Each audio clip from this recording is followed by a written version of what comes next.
The shuttle lifted without them.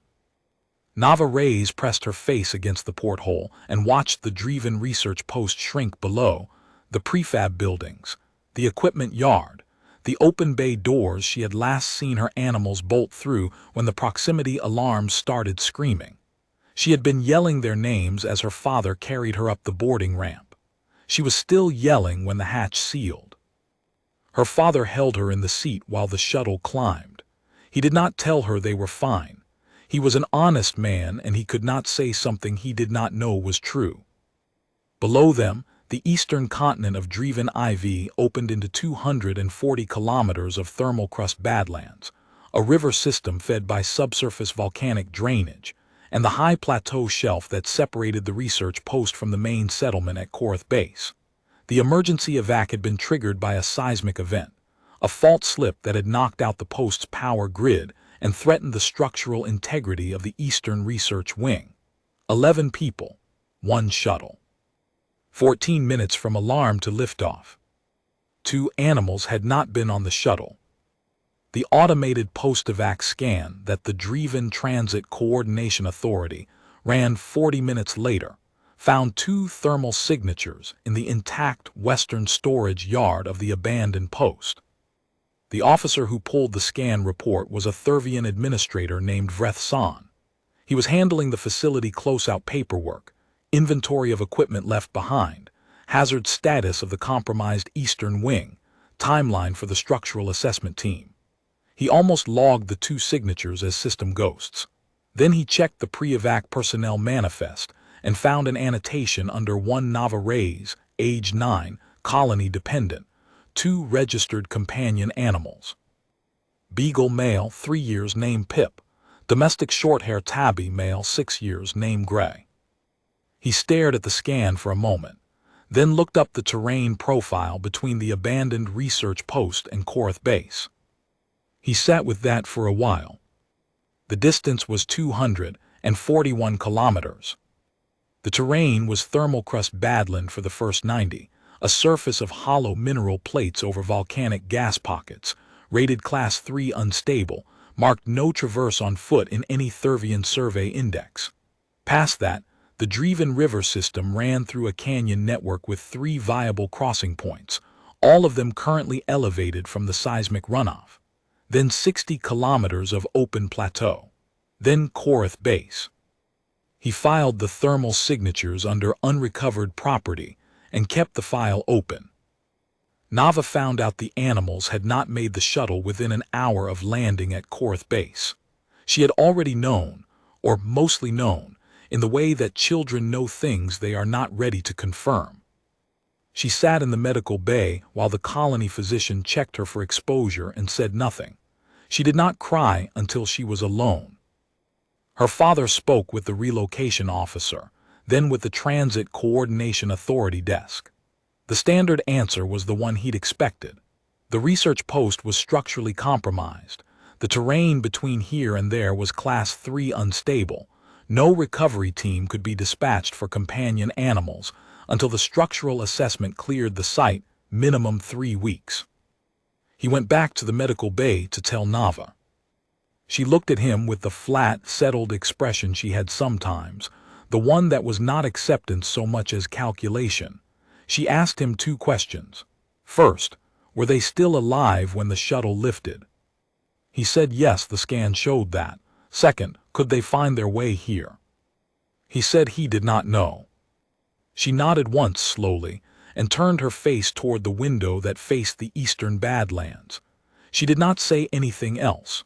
Her father, who knew his daughter, noticed that she had stopped crying and found that more worrying, not less. Day 2 of the open file, Vreth San logged the first movement report. Both signatures were mobile, moving southeast from the post. They were traveling together. The Beagle had moved to the front. Its gait was consistent with active ground scenting. Nose low, track weaving in the pattern Vreth San had pulled from the Earth Domestic Canine reference file. And the Tabby was following at a distance of approximately 4 meters, moving with the short, efficient stride the same reference file described as normal field pace for a healthy adult cat. They were heading southeast, Southeast was the direction of Korath Base. Vreth San added a note. Animals appear to be navigating with directional intent. Continued monitoring recommended. He was aware this was not a standard notation for an unrecovered property file. He filed it anyway. On day 3, the Beagle led them off the direct southeast line by 11 degrees, tracking northeast around a section of thermal crust that Vreth San's survey maps showed as a high-fracture zone, the kind that gave way under concentrated weight. The detour added 4 kilometers to their route. The direct path would have taken them across approximately 200 meters of fracturated crust. The Beagle had gone around it. The cat had followed. Vreth San pulled the fracture zone mapping and looked at it for a long time. The zone was not visible from the surface. There was no color differential, no ground disturbance, no indicator accessible to standard sensory input that would have flagged it. The survey teams that mapped it had used subsurface resonance equipment. The Beagle had avoided it by scent alone, likely by the trace chemical outgassing from the fracture voids, which the reference file confirmed Earth canids could detect at concentrations orders of magnitude below the Thurvian threshold. He updated his notation. Canid appears to be subsurface hazard detecting by scent chemistry. Cat is deferring to Canid for terrain decisions. His supervisor, a Dreven transit officer named Ket Mora, stopped by his desk that afternoon. She looked at the notation for a moment and then looked at the thermal scan overlay. 2 small warm signatures moving across a hostile landscape with no shelter, no food supply, no maps. "Why are you tracking them?" she asked. "Because they know where they're going," Vreth San said. She looked at the scan again. "That's 240 kilometers. 237, as of this morning." Ket Mora did not close the file. The canyon system began on day 4. The Dreven River was running high. The seismic event had shaken loose 2 years of upstream sediment, and the water was brown and fast. Vreth San tracked the signatures moving south along the canyon rim for most of the day. Then, at hour 19, they stopped moving. They stayed stopped for 11 hours. Vreth San filed one short note, stationary at canyon rim, possibly sheltering, waiting for conditions. On day 5, the signatures moved again.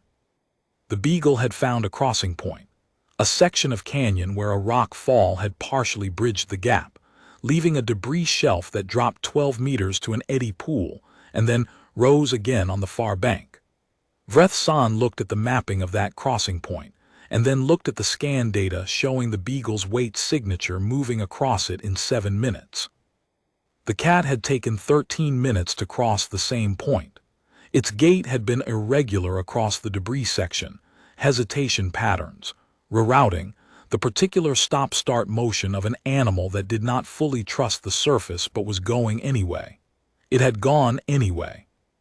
They were on the far side of the canyon system by noon on day 5. Vreth San forwarded his full scan log to Ket Mora with a subject line that said, "I think you should see all of this." Nava had been asking about the scan data every morning since day 2. Her father had spoken to the transit desk and arranged for Vreth San to provide updates, which arrived on the colony terminal each evening as a brief situation report. Nava read each one the evening it came in and then did not talk about it until the next morning. Her father watched her process the information in silence the way she processed most hard things, by going very still and very quiet, and then emerging from that stillness with a question that was usually the sharpest one available. On day 5 she came to breakfast and said, "They crossed the canyon." "Yes," her father said. "Pip found the crossing. That's what the report says." She ate her breakfast and didn't say anything else, but her father noticed that she had started leaving her colony ID badge clipped to the outside of her jacket instead of keeping it in her pocket, and that she had asked one of the perimeter maintenance workers whether the eastern gate, the one that faced the Badlands, had a working speaker and light signal. The maintenance worker had said yes, and fixed a loose connection in the signal panel while he was there. He didn't ask why she wanted to know. Day 6, the plateau. 60 kilometers of open ground, flat by Dreven standards, which meant rolling volcanic glass gravel, daytime temperatures near 40 degrees Celsius, and no shade. Vreth-san watched the scan data all day. The two signatures moved steadily, resting during the peak heat window in the early afternoon. He tracked them stationary under an outcrop shelf for 3 hours and then moving again in the evening. The Beagle's pace had not changed since day 1. The cat's had slowed slightly, its stride interval had lengthened. Still moving, still together. At 1400 hours, Ket Mora came to his desk again, looked at the scan and said, "Update me." He walked her through the 6 days, the fracture zone detour, the 11-hour canyon wait, the debris crossing, the plateau traverse. She was quiet for a while, then she said, "What's the Earth canine classification for a beagle?" "Scent hound," Vreth-san said, "bred for tracking." The reference file says the scenting capability is among the strongest of any domestic Earth animal. The breed was historically used for search and recovery. "Search and recovery," she repeated. "The cat," Vreth-san said carefully, "has no navigational record in the reference file. It is following the Beagle, but it has not fallen behind. It crossed Class 3 unstable terrain and a seismic elevated canyon river, and it has been on an active plateau for 6 hours at 40 degrees Celsius. It is 6 years old." Ket Mora looked at the 2 small signatures on the scan. "They're not going to stop," she said. "It was not a question." "No," Vreth-san said, "I don't think they are." She told him to prepare a formal tracking report for the Earth liaison desk. Nava was at the eastern gate at first light on day 8. The gate sensor logged her at 0512.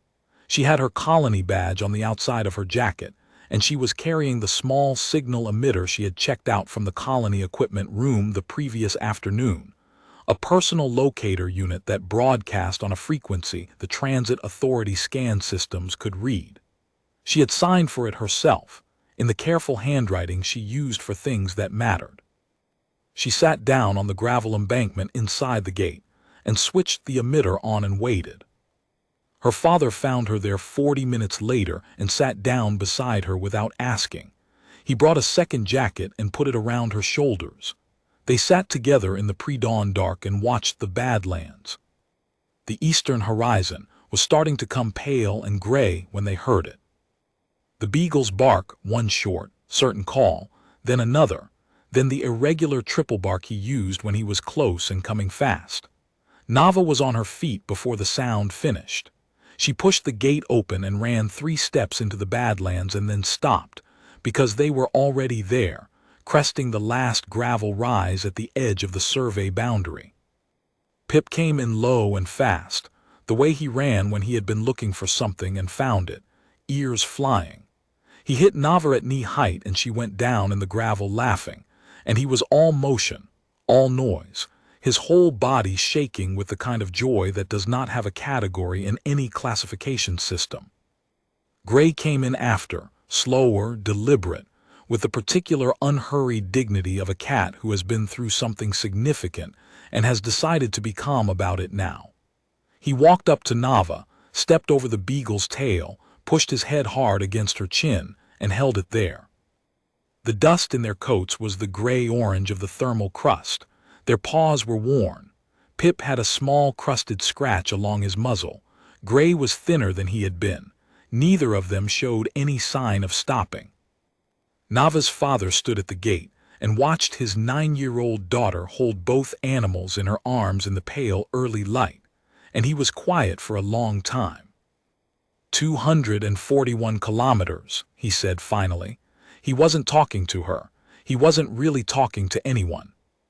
Vreth-san's formal report ran to 8 pages.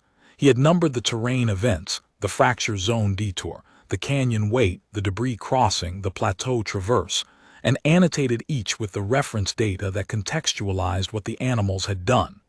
The Earth liaison desk requested a supplemental report. He submitted one. They requested clarification on the canyon crossing timeline. He submitted that too. The classification committee met 3 weeks after the animals arrived at Korath Base. Their determination, issued in the standard format, read: Registered companion animals, both Earth domestic, demonstrated coordinated terrain navigation across a 241-kilometer corridor rated Class 3 unstable. Duration, 7.5 days. No human guidance. No mapping equipment. Cross-species cooperation observed throughout. Canid primary navigator, relying on scent chemistry, subsurface detection, and directional orientation. Feline secondary navigator, deferring to canid on-terrain decisions, providing independent shelter and timing judgment. Both animals maintain travel coherence across thermal, hydrological, and exposure hazards. Current classification, domestic companion, Tier 2 companion animal, does not account for the above. This committee is recommending a supplemental category, coordinated field navigation, Earth origin pair. The last line of the committee's internal discussion notes, which Vreth San received as part of the administrative CC, said, "We are also noting for the record that the canid's destination was not the nearest settlement, the evac shuttle landing zone, or any food or water source. It was the specific residence assigned to one Nava Reyes, age 9. We have no category for that either. We are adding a footnote." Vreth San read the footnote, then looked at the scan files one more time. The tiny moving signatures, the fractured detour, the 11 hours waiting at the canyon rim, the cat crossing a debris shelf 12 meters above a flooded river because the dog had already gone. He thought about a 9-year-old girl sitting in the pre-dawn dark with a signal emitter switched on, waiting. He closed the file and marked it, complete, see footnote.